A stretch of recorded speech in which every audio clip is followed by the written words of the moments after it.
Hello student, welcome to LBRN inter college online classes. तो बच्चों, यहाँ पे आपको क्या दिख रहा है? यहाँ पे आपको किचन में यूज़ करने वाले कुछ बर्तन दिख रहे हैं ना। जैसे ये आपका तांबे का जग हुआ, ये आपकी लोहे की कढ़ाई है, ये आपकी कटोरी है स्टील की। तो ये सब क्यों आपको दिखाया जा रहा है, आप सोच रहे होगे।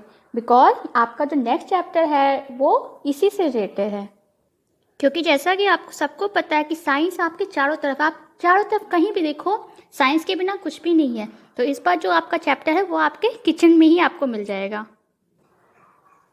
तो स्टूडेंट्स, जो हम नेक्स्ट चैप्टर पढ़ने वाले हैं वो क्लास 10th का चैप्टर 3 है, केमिस्ट्री का, मेटल्स एंड नॉन मेटल। तो बेसिकली इसलिए मैंने आपको जो अभी दिखाया था, कुछ यूटेंसिल दिखाए थे जो किचन में यूज होते हैं, वो हमारे मेटल से बने हुए थे। तो इस चैप्टर में हम मेटल्स पढ़ेंगे कि आखिर किस चीज़ को आप मेटल्स में रखते हो और किन चीज़ों को आप नॉन मेटल्स में रखते हो, किनको। तो अगर आप पीरियोडिक टेबल आपको थोड़ा बहुत याद हो 9th क्लास में, तो आपने कुछ एलिमेंट्स के बारे में पढ़ा था।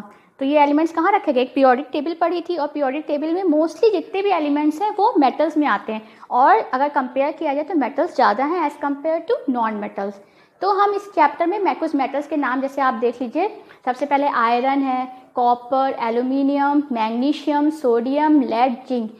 कम से कम इनके सिंबल्स आप ऑलरेडी छुट्टियों में आपको दिया गया था, समर वेकेशन में आप याद कर चुके होंगे। जिन्होंने नहीं याद किया है उसे वो याद कर लें, ठीक है। जैसे आयरन का Fe होता है, कॉपर का Cu होता है, एल्यूमिनियम का Al होता है, मैग्नीशियम का Mg, सोडियम का Na, लेड का Pb और जिंक का Zn। तो एटलीस्ट इतने तो आपको इस चैप्टर में आने ही चाहिए, ठीक है। अब हम पहले बात करते हैं मेटल्स, क्यों मेटल्स को मेटल्स कहते हैं। तो अब कभी भी अगर आपने देखा होगा कि आप किसी चीज़ को डिसाइड करते हो कि वो क्यों किस कैटेगरी में रखा जाए, तो सबसे पहले आप किस बेसिस पे डिसाइड करते हो। फॉर एग्जांपल, जैसे आप मार्केट जाते हो तो आपको कोई सामान लेना होता है, तो सबसे पहले आप किस बेसिस पे डिसाइड करते हो? आपका कौन सा सेंस ऑर्गन्स में काम करता है? आपका विजन, मतलब आप उसको देखते हो सबसे पहले। तो इन द सेम वे आप जब मेटल को सबसे पहले हम डिसाइड करेंगे किसके बेसिस पे? उसके फिजिकल प्रॉपर्टीज़ पे। तो फिजिकल प्रॉपर्टीज़ क्या होती है? किसी भी चीज़ को आप उसको बाहर से देख के कैसा दिखता है, वो चीज़ छोटा है, बड़ा है, लंबा है, ये सब उसके फिजिकल प्रॉपर्टीज़ में आता है। तो सबसे पहले हम मेटल्स को भी फिजिकल प्रॉपर्टीज़ के बेसिस पे डिफ्रेंशिएट करेंगे।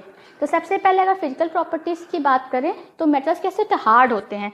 अगर आप घर में ही कोई बर्तन, अभी मैंने आपको दिखाया भी है, या आप अपने घर किचन में देखते हो बहुत सारे बर्तन, वो कैसे होते हैं? बहुत ठोस होते हैं, हार्ड होते हैं।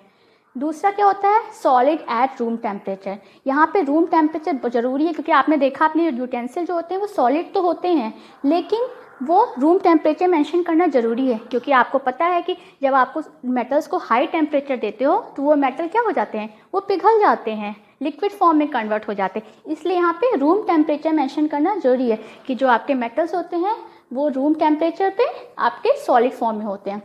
देन नेक्स्ट प्रॉपर्टी आती है लस्चरस। अब लस्चरस क्या होता है? तो लस्चरस क्या होता है? आप जितने भी मेटल्स को देखते हो, या आप अपने घर में अच्छे से, अगर आपने नहीं देखा तो उसको फिर से देखो आप जाके, तो मोस्टली सारे मेटल्स में क्या होता है? एक चमक होती है। तो इसी प्रॉपर्टी को हम लस्चर बोलते हैं। तो metals in their pure state have a shining surface, this property is called metallic lustre, ठीक है। तो उनकी जो चमक होती है, चमक जो उनके अंदर होती है, उसको हम मेटेलिक लस्चर बोलते हैं। या फिर अगर आप आयरन देखो, जो कील होती है, कभी कभी उसमें चमक नहीं होती है। तो वो क्यों होता है, क्यों उसके अंदर चमक चली जाती है, वो आगे हम कोरोजन वगैरह पढ़ेंगे तो आपको पता चलेगा। लेकिन उसको देखने के लिए कोई मेटल आपको चमकता हुआ नहीं दिख रहा है, तो आप क्या लो, सैंड पेपर लो, और उसको जब थोड़ा सा घिसोगे तो थोड़े वो फिर आपको क्या दिखेगा? वो चमकता हुआ ही दिखेगा। तो सारे ही मेटल्स के अंदर लस्चर होता है, मेटेलिक लस्चर होता है। तो बच्चों, आगे की प्रॉपर्टी हम नेक्स्ट क्लास पे पढ़ेंगे। आज के लिए इतना ही। Thank you.